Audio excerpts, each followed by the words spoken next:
Hai, kami Crayon Club. Kami terdiri dari 4 orang, Brown, Sapphire, Amber, dan Levi. Di sini kami akan menceritakan cerita-cerita pendek yang kami buat sendiri kepada kalian. So, keep on watching. Panas. Cerita ini dibuat oleh Taffy. Seorang gadis dengan seragam putih abu-abu terlihat sedang duduk di atas kursi kayu sepanjang 2 meter di bawah pohon beringin di pinggir sungai. Wajahnya menatap langit. Kakinya yang dibalut sepatu hitam bertali berayun menggaruk-garuk tanah. Dia terlihat sedang memikirkan sesuatu.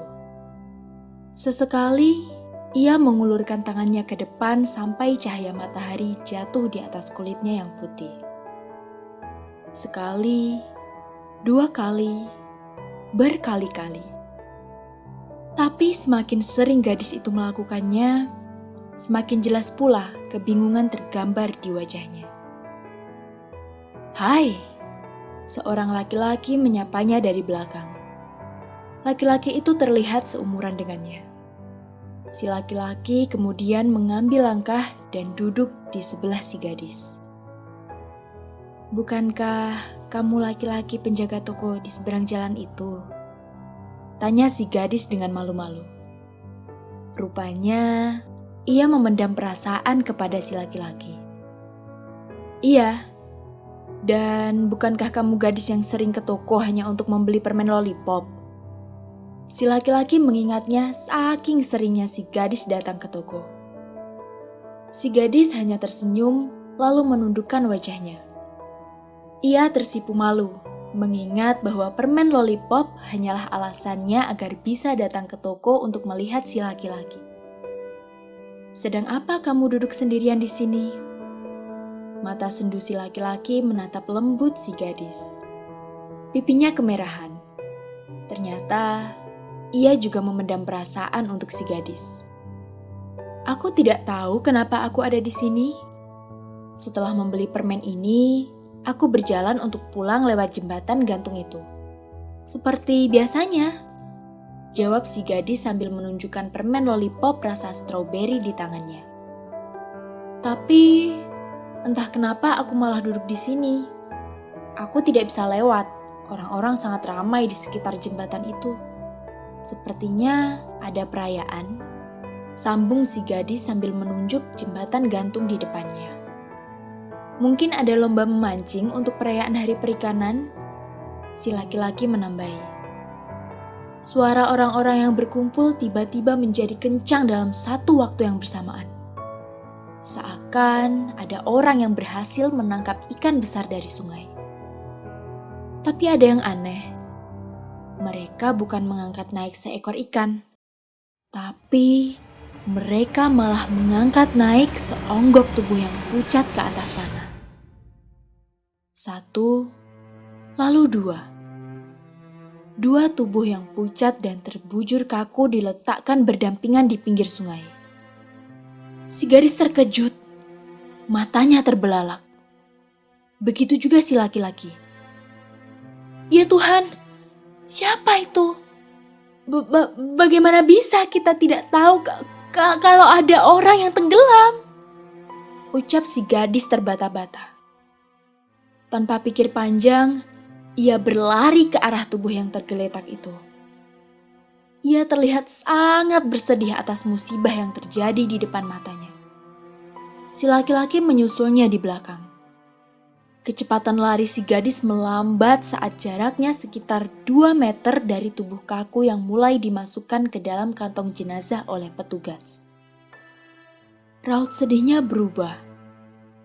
Kini, ia melongo, seakan tak percaya atas apa yang ia lihat. Si laki-laki berhenti tepat di samping si gadis saat si gadis terduduk lemas di atas tanah. Si laki-laki menatap si gadis dengan raut khawatir yang kental di wajahnya. Seketika, pandangannya beralih pada kedua tubuh yang sudah masuk ke dalam kantong jenazah yang belum ditutup itu. Si laki-laki terkejut, lalu berjalan mendekat untuk melihat lebih jelas tubuh yang ada di dalam kantong jenazah itu. "Apa itu aku?" tanya si laki-laki lirih. Kemudian ia menoleh ke arah si gadis. "Apa itu kamu?" lanjutnya. Si gadis tetap diam. Wajahnya masih melongo tanpa ada air mata yang jatuh. Si laki-laki kembali menghampiri si gadis, kemudian berjongkok di depannya. "Apa kita sudah mati?" Si laki-laki menunggu jawaban. Si gadis tetap diam. Matanya yang kosong mulai memandang wajah si laki-laki lekat-lekat. Lalu ia mengangguk pelan dan berkata lirih, "Iya, kita sudah mati. Pantas saja aku tidak merasakan panas matahari," gumam si gadis. Sayup-sayup terdengar pembicaraan orang-orang yang ramai membicarakan alasan kematian mereka. Orang-orang bilang, si gadis yang pulang dari membeli permen di toko si laki-laki hendak pulang, melewati jembatan gantung yang selalu ia lewati sehabis membeli permen. Si gadis berjalan di pinggiran jembatan karena motor lalu lalang dari arah depan dan belakangnya. Si gadis tak sadar bahwa ia mengambil langkah terlalu merapat ke pinggir jembatan. Hingga akhirnya, satu kaki si gadis tidak menapak pada jembatan yang membuatnya jatuh dengan mudah ke dalam sungai. Si laki-laki yang memperhatikan si gadis sejak keluar dari toko melihat si gadis terjatuh. Ia kemudian berlari dan menceburkan dirinya ke dalam sungai, berniat untuk menolong si gadis yang tidak bisa berenang itu. Tapi ia lupa bahwa ia sendiri tidak bisa berenang. Cinta yang ia pendam begitu dalam membuatnya lupa pada keadaan dirinya. Yang ada di dalam pikirannya hanyalah ia ingin si gadis selamat. Cerita yang sayup-sayup itu terdengar di telinga si gadis. "Apa itu benar?" tanya si gadis memastikan. "Oh iya, aku baru mengingatnya." Si laki-laki menggaruk-garuk kepalanya. "Kamu bodoh. Bukankah cinta memang membuat kita menjadi bodoh? Sisi baiknya adalah kamu tidak mati sendirian, sehingga kamu tidak akan kesepian." Si gadis tersenyum mendengar jawaban si laki-laki, lalu menghambur ke dalam pelukannya. Selesai. Hai, kami Crayon Club dan kami akan mengupload cerita-cerita baru 2 kali dalam seminggu di hari Selasa dan Jumat dalam segmen Crayon Story, Crayon Poem, dan Black Crayon.